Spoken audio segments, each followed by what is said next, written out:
नमस्कार, देश के सबसे बड़े न्यूज नेटवर्क TV9 में आपका स्वागत है। आप देख रहे हैं न्यूज टॉप 9। तालिबान ने आखिरकार अफगानिस्तान में अपनी अंतरिम सरकार का ऐलान कर दिया है। सारे कयासों को दरकिनार करते हुए मुल्ला हसन अखुंद को प्रधानमंत्री बनाया गया है, जबकि मुल्ला बरादर के साथ हनाफी को उप प्रधानमंत्री बनाया गया। तालिबान की कैबिनेट में कई खूंखार चेहरों को भी जगह दी गई है। एक भी महिला को मंत्री नहीं बनाया गया। कुल 33 मंत्रियों ने में से 30 पश्तून बिरादरी के मंत्री बनाए गए। और इस बीच पंजशीर के नॉर्दर्न अलायंस ने नई गठित तालिबान सरकार को असंवैधानिक बताया है। देखते हैं टॉप 9 तालिबान सरकार। अफगानिस्तान पर कब्जे के 22 दिन बाद तालिबान ने अपनी अंतरिम सरकार के गठन का ऐलान कर दिया। अंतरिम सरकार में मुल्ला हसन अखुंद को प्रधानमंत्री बनाया गया। अखुंद बामियान में बुद्ध की मूर्तियां तोड़वाने की साजिश में शामिल रह चुके हैं। अखुंद का नाम संयुक्त राष्ट्र की आतंकी सूची में भी शामिल है। अखुंद फिलहाल रहबारी सूरा प्रमुख है। धार्मिक पृष्ठभूमि वाला अखुंद 20 साल तक तालिबानी आंदोलन में शामिल रहा। तालिबान की अंतरिम सरकार में 2 उप प्रधानमंत्री बनाए गए हैं। तालिबान के नंबर 2 के नेता मुल्ला बरादर को उप प्रधानमंत्री बनाया गया। मुल्ला बरादर तालिबान के संस्थापकों में से एक हैं। 1996 से 2001 तक तालिबान राज में बरादर की अहम भूमिका रही थी। हालांकि 2001 में अमेरिका के हमले के बाद अफगानिस्तान छोड़कर भाग गए थे। 2010 से 2018 तक इन्हें पाकिस्तान की जेल में रखा गया था।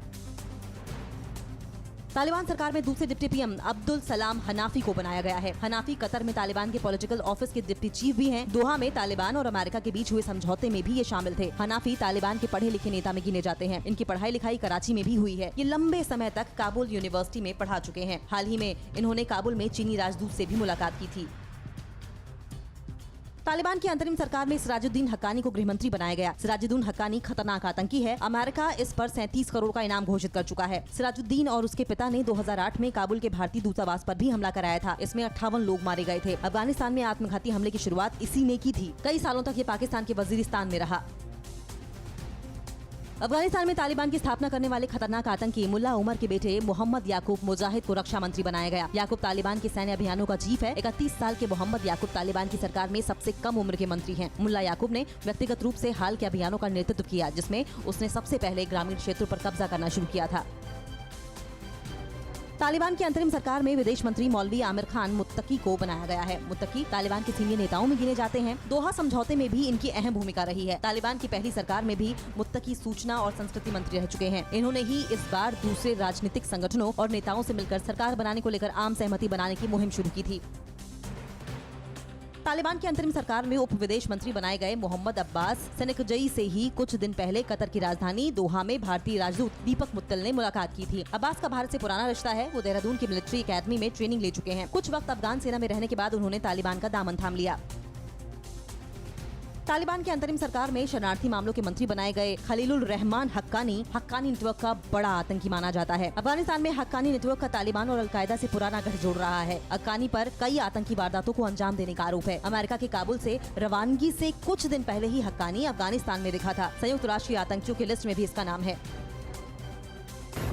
तालिबान की अंतरिम सरकार में सेना की कमान के लिए भी नाम तय कर दिए गए हैं। कारी फसीउद्दीन को रक्षा मंत्रालय में चीफ ऑफ आर्मी स्टाफ बनाया गया। तजाकिस्तान मूल के कारी फसीउद्दीन के नेतृत्व में ही तालिबान ने पंजशीर की लड़ाई लड़ी थी और जीती। मुल्ला फजल अखुंद की सेना प्रमुख बनाया गया, जबकि मुल्ला अब्दुल हक वासिक को नेशनल डायरेक्टरेट ऑफ सिक्योरिटी का प्रमुख बनाया गया है। तो तालिबान राज कायम हो चुका है, लेकिन अफगानियों में तालिबान के खिलाफ विरोध और गुस्सा कायम है। अफगानिस्तान ही नहीं, ईरान और ब्रिटेन में भी तालिबान और पाकिस्तान के खिलाफ जबरदस्त विरोध है। देखते हैं टॉप 9 तालिबान राज। अफगानिस्तान में एक तरफ तालिबान सरकार का गठन तो दूसरी तरफ सड़कों पर विरोध। टॉप एंगल से ली गई इस तस्वीर को देखिए। सैकड़ों की संख्या में लोग सड़कों पर हैं। जुबान पर तालिबान राज के खिलाफ नारेबाजी और सड़कों पर मार्च, लेकिन तालिबान का ये विरोध प्रदर्शन मंजूर नहीं।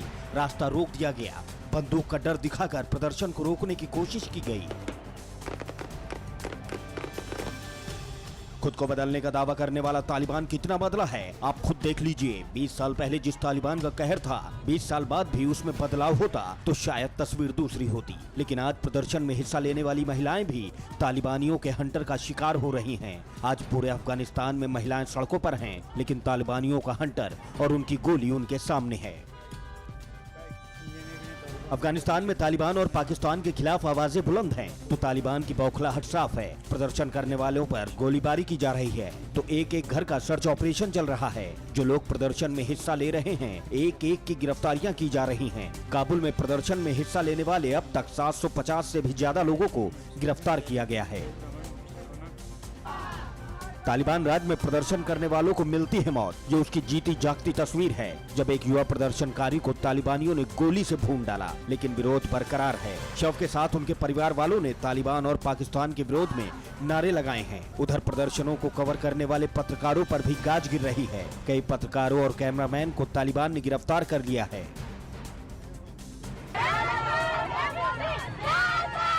शरीर पर बुर्का, चेहरे पर मास्क, सैकड़ों की संख्या में महिलाएं, जुबा पर तालिबान और पाकिस्तान के खिलाफ नारेबाजी। ये तस्वीर अफगानिस्तान के हेरात की है, जब इन महिलाओं का गुस्सा इन्हें सड़कों पर ले आया। प्रदर्शनकारी बेखौफ हैं, लेकिन तालिबानी खौफजदा। अनन फानन में फायरिंग शुरू हुई, इसमें 2 लोगों की मौत हो गई। मंगलवार को तालिबानी गोलीबारी में 40 लोग मारे गए। एक तरफ पंजशीर में तालिबान के हमले से ईरान खफा है और तालिबान को चेतावनी देते हुए कहा है कि तालिबान लक्ष्मण रेखा पार न करे। हमले के दौरान ईरान पाकिस्तानी हस्तक्षेप की जांच कर रहा है, तो राजधानी तेहरान में पाकिस्तानी एम्बेसी के सामने सैकड़ों लोग जमा हो गए। पाकिस्तान और ISI के खिलाफ जमकर विरोध प्रदर्शन किया।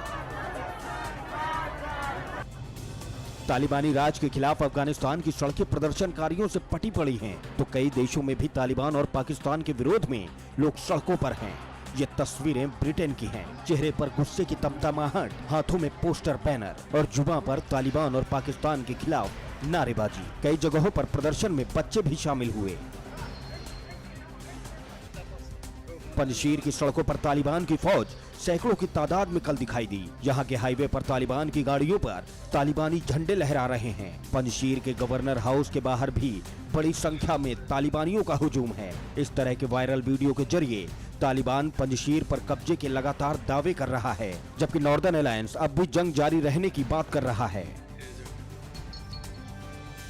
तालिबान ने काबुल में राष्ट्रपति भवन से अफगानिस्तान का राष्ट्रीय ध्वज हटा दिया है। इसके साथ ही राष्ट्रपति भवन की दीवारों पर इस्लामिक अमीरात के झंडे की तस्वीर लगा दी गई है। वहीं अमेरिकी दूतावास की दीवारों पर भी तालिबान ने अपने झंडे की तस्वीर बना दी है। इसके साथ तालिबान ने अब काबुल एयरपोर्ट पर भी इस्लामिक अमीरात ऑफ अफगानिस्तान का झंडा लगा दिया है।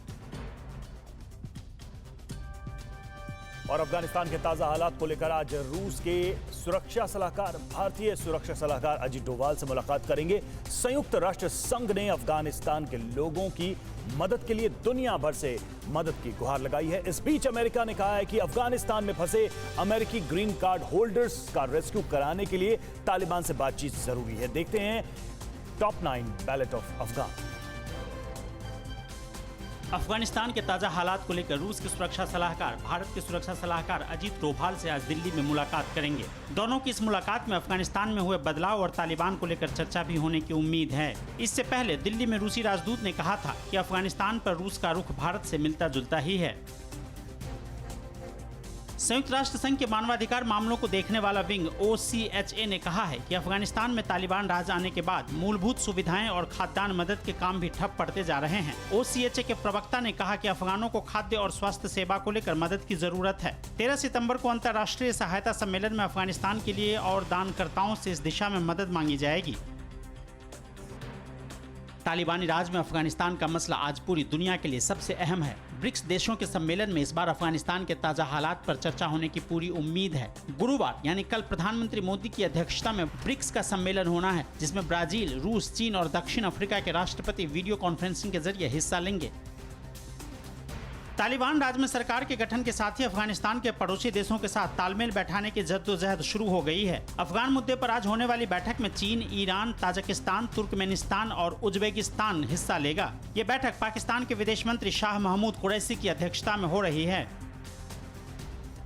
तालिबानियों ने अफगानिस्तान सरकार में मौजूद सेना के जवानों और अधिकारियों को अपने साथ मिलाकर काम करने का ऑफर दिया है। तालिबानियों का ये ऑफर खास इसलिए है क्योंकि 2004 से लेकर इस साल हुए तख्ता पलट तक अफगानिस्तान की सेना की ट्रेनिंग ज्यादातर अमेरिकी सैनिकों की देखरेख में हुई है, लेकिन इस ऑफर से पाकिस्तान और चीन सख्ते में है।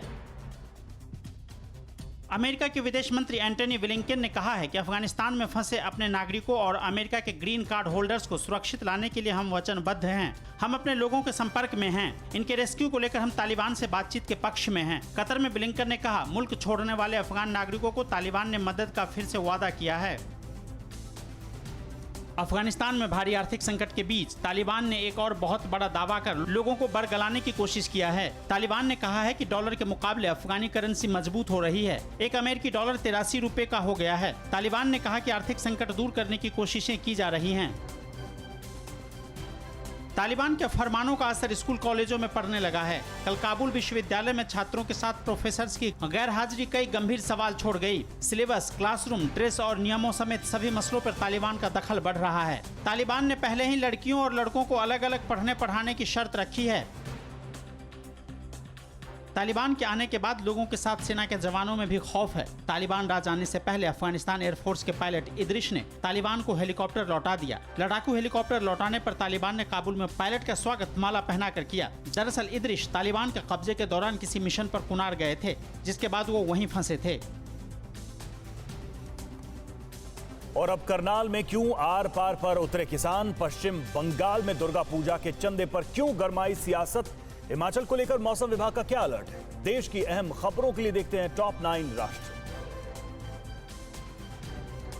राकेश टिकैत और दूसरे किसान नेताओं की अगुवाई में किसानों ने करनाल में डीसी दफ्तर पर डेरा डाल रखा है। किसानों ने जींद के कंडेला, कैथल और अन्य कई जगहों पर स्टेट और नेशनल हाईवे को जाम कर दिया। इससे पहले करनाल में किसानों ने महापंचायत बुलाई थी। ये महापंचायत करनाल के तत्कालीन एसडीएम आयुष सिन्हा के सिर फोड़ने वाले आदेश को लेकर बुलाई गई थी। तब लाठीचार्ज में किसान की मौत हो गई थी।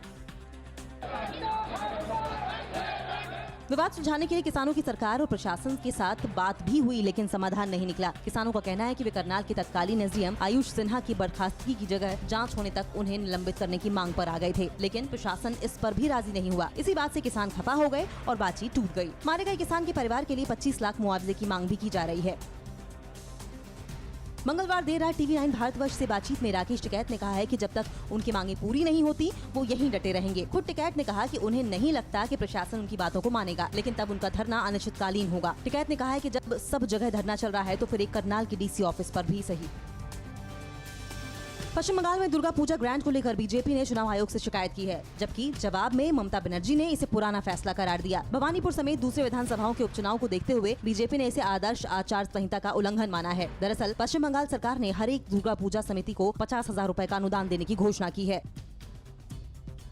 जम्मू कश्मीर के राजौरी में सुरक्षा बलों को बड़ी कामयाबी मिली है। यहाँ सर्च ऑपरेशन के दौरान नोटों से भरे 2 बैग मिले, जिनमें 1 करोड़ 64 लाख से ज्यादा भारतीय करेंसी मिली। छानबीन में पता चला कि ये दोनों बैग किसी मंजूर अहमद नाम के शख्स के थे। मंजूर की पुलिस को तलाश है, जबकि उसके एक सहयोगी सिकंदर को हाल ही में पंजाब और जम्मू कश्मीर पुलिस ने ज्वाइंट ऑपरेशन में पकड़ा था।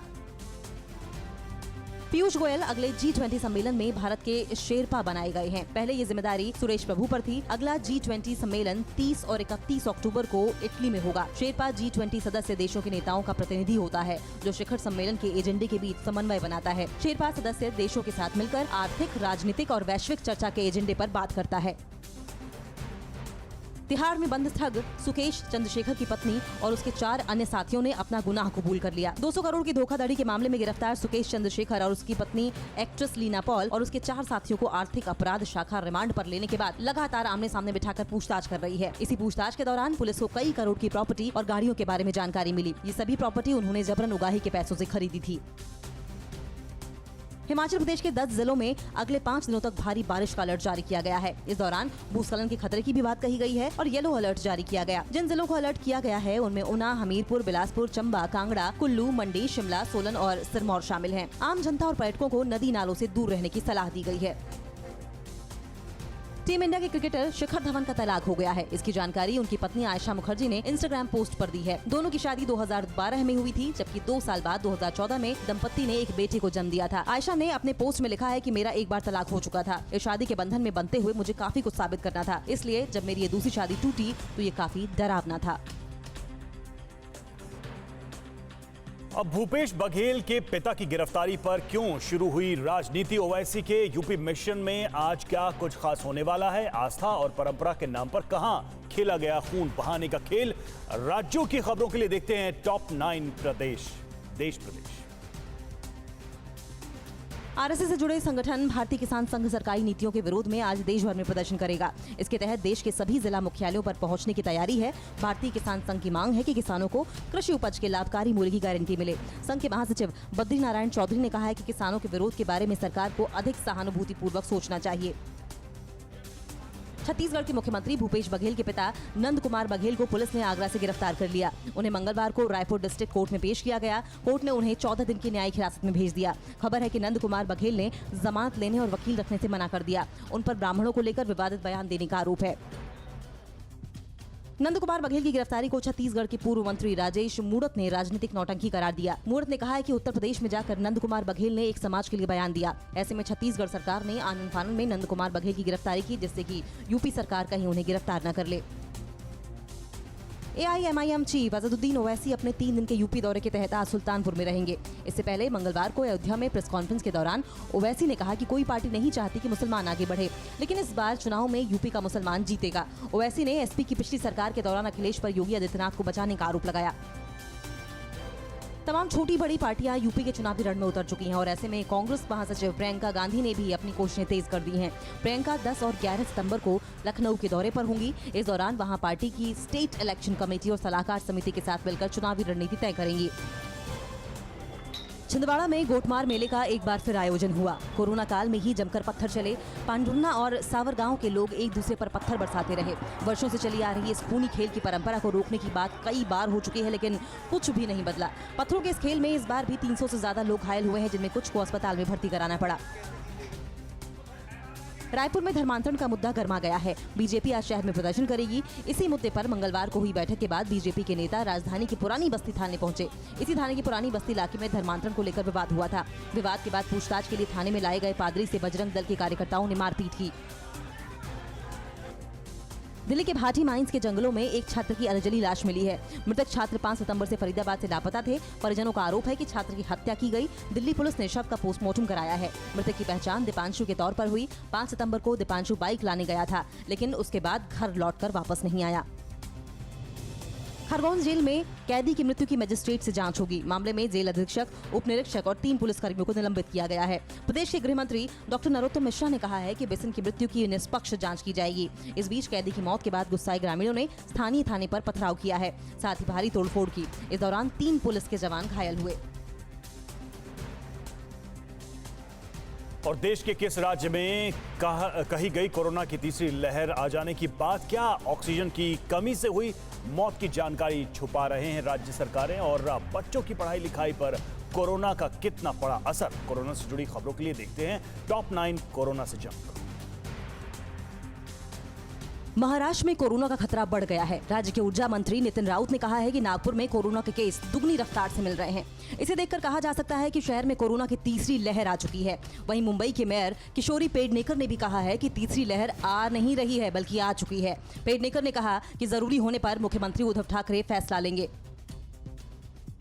महाराष्ट्र में कोरोना की तीसरी लहर आने की बात यूं ही नहीं कही जा रही। राज्य में पिछले 24 घंटे में कोरोना के 3,898 नए मामले आए हैं। वहीं 3,581 मरीज ही इस दौरान रिकवर हुए। इसके साथ ही राज्य में एक्टिव केस बढ़कर 47,000 से ऊपर चले गए हैं। वहीं 24 घंटे में राज्य में 86 लोगों की मौत कोरोना से हो चुकी है। देश में कोरोना के खिलाफ वैक्सीनेशन की रफ्तार लगातार तेज हो रही है। देश में मंगलवार को एक बार फिर 24 घंटे में कोविड वैक्सीन की 1.13 करोड़ से ज्यादा डोज लगाई गई। ऐसा देश में चौथी बार हुआ है जब 24 घंटे में 1 करोड़ से अधिक डोज लगाई गई। सोमवार को भी 1 करोड़ से ज्यादा डोज लगाई गई थी। इसके साथ ही अब तक करीब 70 करोड़ लोगों को वैक्सीन की कम से कम 1 खुराक दी जा चुकी है। न्यूज़ टॉप 9 रोज सुबह 7 बजे और शाम 7 बजे सिर्फ TV9 भारतवर्ष पर।